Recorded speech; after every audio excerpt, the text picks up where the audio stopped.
Mate, you've been thrown under the bus early on. Interview as soon as you walk in the door. Thanks for sitting down with me, Ben Foster. First of all, draft day, are you nervous? Is this just another sort of year for you? Or is it every year you take it differently, you have a bit of anxiety going into it, and that's what propels you to make the sort of decisions you want to make? Well, look, this is probably the best year I've been prepared. I've been more prepared this year more than any other year, despite me winning 2 premierships already. I guess last year I probably slacked off a little, and I sort of realised that beginning of this year. So I really wanted to take a step forward pre-season, trying to do my research and work out some quality formulas, and got the Excel spreadsheet nice and well run today. So hoping that falls into play, and I hope to draft a great team.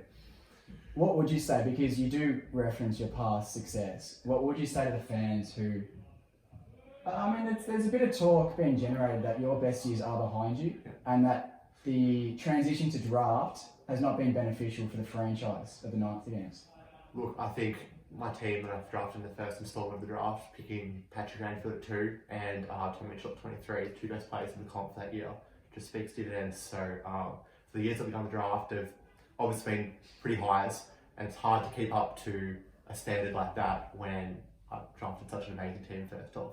So I expect to do something similar tonight, because there's a few players that I reckon that will slide and will benefit me in the long run. Yeah. A question from the fans. You seemed hell-bent on paving a way for a Frankie Doodles renaissance. What benefits do you believe Frank has over Forbes? I think Frank's a great fantasy player. I think he brings a lot of competition to the league. I haven't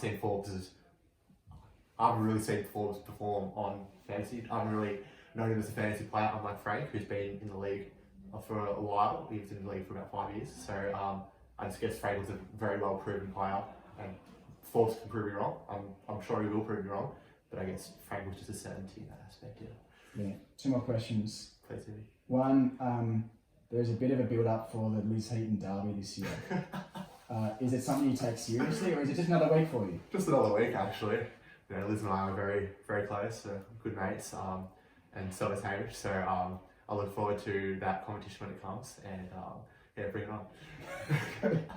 And finally, next year is the 10-year anniversary. Yes. Can you just maybe discuss what this league means for you, in any sort of context you like, in your whole sort of life context, or just social context as well? Yeah, well, ever since year 6, it's been 5 remaining members, and I think it's been great that we're all still able to come together on a night like tonight and have fun, have a few beers, have a good season with the draft, and just a great social aspect. Boys I wouldn't tend to see out and about. I get to see him here, and it's great. We all have good banter, and I hope that it continues from year to year. Brilliant. Ben Foster, thanks for sitting down with me. Thank you. I fucking can't always do this. We locked in. Did someone come by? Surely not. I thought it Surely it doesn't lock from the outside. Can you pull up? Fuck. This is seriously going to put a spanner in my interview process. It really is. Yeah, no problem.